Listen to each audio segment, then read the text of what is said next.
Essa é uma história baseada em fatos reais, ocorrida na Itália alguns anos atrás. Trata-se de uma casa infestada pela presença de uma entidade maligna. Existem muitas casas infestadas pelo mundo afora. São casas onde talvez tenham morado durante anos um satanista. A presença diabólica permanece ainda depois dessa pessoa ter partido. Ou são casas construídas sem se saber, onde muito tempo antes havia um cemitério. A alma de algum defunto, por motivos misteriosos, poderia influenciar de maneira negativa o lugar, causando problemas. Ou também poderia ser uma casa em que ocorreram delitos e homicídios. O mal sempre deixa um rastro. E algumas vezes esse rastro é como uma ferida viva, da qual pode, em qualquer momento, aparecer a morte, a destruição, a perversidade e a maldade. Os proprietários dessa casa em questão chamam o padre Gerard. E eles acabam de comprar essa casa, que aliás é uma residência muito grande. Desde que moram ali, vivem continuamente em terror, porque à noite ouvem-se ruídos estranhos, ataques de tosse, luzes que acendem e apagam, portas que abrem e fecham sem motivo. Uma noite acordam por causa de um nauseante cheiro de gás. Correm à cozinha, onde encontram uma das chaves de gás aberta de maneira inexplicável. Às vezes, acontece que da sala escutam alguém caindo no chão da cozinha. Se estão na cozinha, ouvem barulhos vindo da sala. Enquanto se aproximam do local de onde vêm os golpes, os ruídos se intensificam e se fazem mais fortes. Quando abrem a porta e entram, nunca encontram nada. O quarto está simplesmente vazio.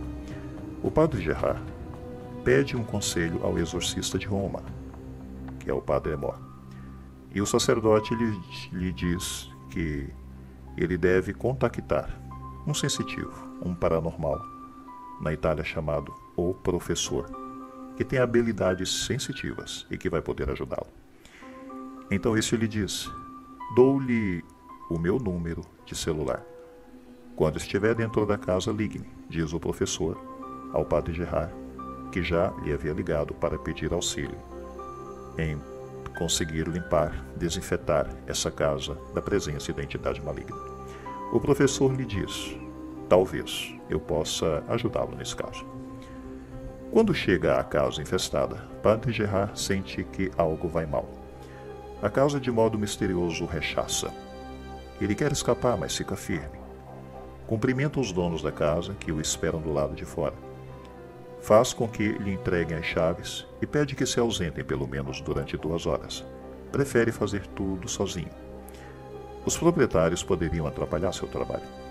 Ele nunca, de fato, desinfetou uma residência. Essa é a primeira casa que padre Gerard vai desinfetar. No entanto, ele está um pouco assustado e vacila por certo momento. A casa, com seus mistérios, parece querer rechaçá-lo e, ao mesmo tempo, parece querer apoderar-se dele. É uma casa de campo. Tem um pequeno jardim ao seu redor e atrás um denso bosque, que sobe por uma grande colina. O bosque é escuro. As árvores inclinam-se para o norte. Infunde medo. O padre Gerard decide não se demorar muito. Sente que uma força presente na casa tenta confundi-lo. Não quer que entre. Assim, ele pega a chave e coloca na fechadura, dá 2 voltas e entra. Uma grande casa, com lareira apagada, o recebe. O chão é desenhado com grandes lajotas escuras. Aperta o interruptor, mas as luzes não acendem. Está quase às escuras. Por entre as persianas semicerradas, filtra-se um pouco de luz. Tenta abrir as janelas, mas essas também de maneira inexplicável não abrem. É difícil, muito difícil explicar. Porque para entender uma experiência semelhante é preciso vivê-la. Mas quando um exorcista entra em lugares como esse, sente que uma presença o rodeia, examina-o, observa-o, olha para ele. O exorcista sente-se coibido por esse olhar. Não saberia dizer onde estão esses olhos que o observam. E o observam com ódio total. Todo o ódio do mundo é dirigido contra ele. O exorcista vive dentro de si uma luta furibunda. Quer escapar, mas não pode. Quer reagir, mas sabe que seria pior. Se opuser frontalmente ao ódio de seu adversário, será derrotado. Só lhe resta uma coisa a fazer: rezar, pedir forças a Deus para enfrentar. E o padre, nesse momento, faz uma oração a Cristo, pedindo que o ajude. E nesse momento, o padre Gerard toma a decisão de ligar para o professor, o sensitivo, que nesse momento se propôs ajudá-lo nesse caso. O padre Gerard o cumprimenta no telefone. Bom dia, professor, aqui é padre Gerard. Bom dia, senhor padre. O senhor já está no lugar, por acaso? Sim, diz o padre Gerard, eu já estou aqui, mas as luzes dessa casa não funcionam. Sim, diz o professor, não funcionam temporariamente. Ele as bloqueou. A entidade maligna, diz o professor. Não consegui abrir as persianas, diz o padre no telefone ao sensitivo. E ele diz, realmente não funcionam. Ele também as bloqueou, diz o professor. Então o padre Gerard não se atreve a pedir explicações ao professor. Como faz para saber todas essas coisas? O padre Gerard não o conhece pessoalmente, mas sabe que é um sensitivo com grandes habilidades. Como pode estar tão seguro de si nesse momento? Também o padre não sabe. E pergunta-lhe o que devo fazer. O professor lhe diz, eu vou guiar você. Avance até a porta que está na sua frente e abra. Uma vez aberta, tudo está escuro, não vejo nada, diz o padre Gerard ao professor. O professor então lhe diz, à sua direita há uma escada, suba por ela. O padre Gerard sobe, tateando os degraus. Em certo momento houve um barulho. Cai um quadro em sua cabeça. O celular cai de sua mão e desliga. E ele também cai, bate a cabeça. Sente uma pontada de dor na testa, forma-se um galo imediatamente. Ele procura o celular e encontra-o. Consegue religá-lo, disca o número e diz, tudo bem? Sim, professor, caiu um quadro sobre mim. Não sei o que aconteceu. Foi ele, diz o professor, a entidade maligna que está dentro dessa casa. Mas não se assuste. O quadro estava preso com um prego na parede da escada. Ele fez com que o prego se soltasse, de maneira que o quadro caiu em sua cabeça. Trate de subir a escada, diz o professor ao padre. Padre Gerard volta a subir a escadaria. Procura não fazer barulho para poder ouvir outros eventuais ataques. Pensa nas palavras do professor naquele momento. Foi ele, no sentido em que essa entidade maligna realmente não gosta da presença do padre dentro da casa. Mas quem é ele, afinal de contas? Se pergunta ao padre, subindo as escadas com certo medo. E ele sente cada vez mais o medo crescer dentro de si. Tenta chegar ao fim da escada. Padre Gerard, agora há diante de você um corredor, diz o professor. Deve entrar no primeiro quarto à direita. A porta é dessas de correr e você deve abri-la. Padre Gerard abre a porta, mas essa se fecha rapidamente. Volta a abrir a porta volta a fechar. Abre e entra no quarto. A porta se fecha às suas costas, de maneira inesperada e sozinha. Pode me ouvir, padre Gerard? Diz o professor. Sim, professor. O que devo fazer aqui dentro? É muito simples, diz o sensitivo. Deslize ao longo da parede da esquerda, no fundo, na parte de baixo. Há uma portinha.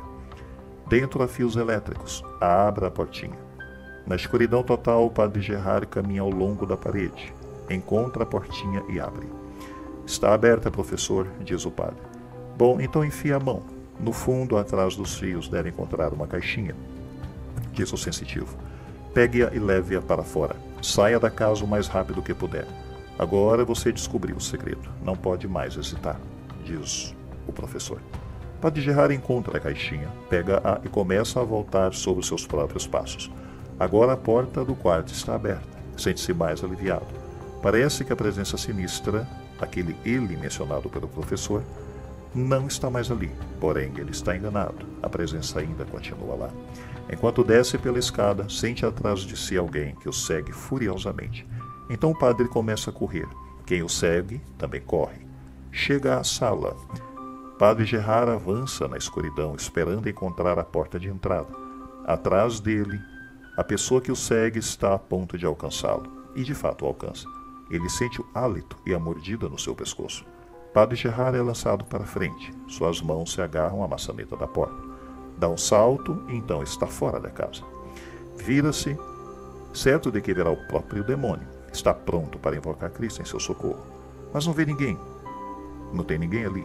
Há apenas a porta de entrada que bate e volta a bater furiosamente, e uma gargalhada sinistra, assim lhe parece, afasta-se enraivecida dentro da casa. Professor, acaba de sair, o que devo fazer? Diz o padre ao sensitivo. Então ele lhe diz, abra a caixa e esvazia aos seus pés. Feito. Há pequenos ossos e outras porcarias dentro, diz o professor. Sim, diz o padre, porcarias e outros ossos dentro dessa caixinha. Bem, esmague tudo com os pés e depois espalhe isso, diz o professor.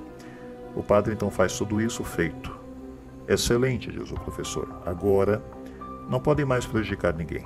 Quando separados, perderam sua força maléfica. Então o padre lhe pergunta o que era isso, professor. O professor lhe esclarece, era uma mixórdia, produzida pelo mago que habitava a casa antes, uma mistura destinada a infectar a casa, até que alguém a descobrisse e a destruísse. Professor, o que devo fazer com ele? Diz o padre. Ele quem? Pergunta o professor. Bem, dentro da casa, creio que um demônio me seguia. E o Senhor também dizia que ele estava lá dentro. Padre Gerard, vire-se, diz o professor, olhe para casa. Padre Gerard então vira-se e fica sem palavras. As persianas estão todas abertas, as luzes acesas e a casa não provoca mais medo. Sabe o que aconteceu, Padre Gerard? Diz o sensitivo. Sim, fale. Ele foi embora. E aqui então encerra-se essa história que nós acabamos de narrar sobre casas infestadas por presenças malignas. Existem muitas pelo mundo e é necessário que a gente abençoe as nossas residências, as nossas casas, para que nunca sofra infestação. Ou mesmo se habitarmos uma casa que nos é desconhecida, ou mesmo adquirirmos uma casa que não a conhecemos, a primeira coisa a se fazer é abençoar essa casa, para que porventura algum mal presente nela possa ir-se embora. Nunca se sabe realmente onde vamos encontrar um tipo de casa com esse tipo de fenômeno maligno presente nessa residência infestada pela presença do mal. Pensemos nessa história. Fiquemos em paz.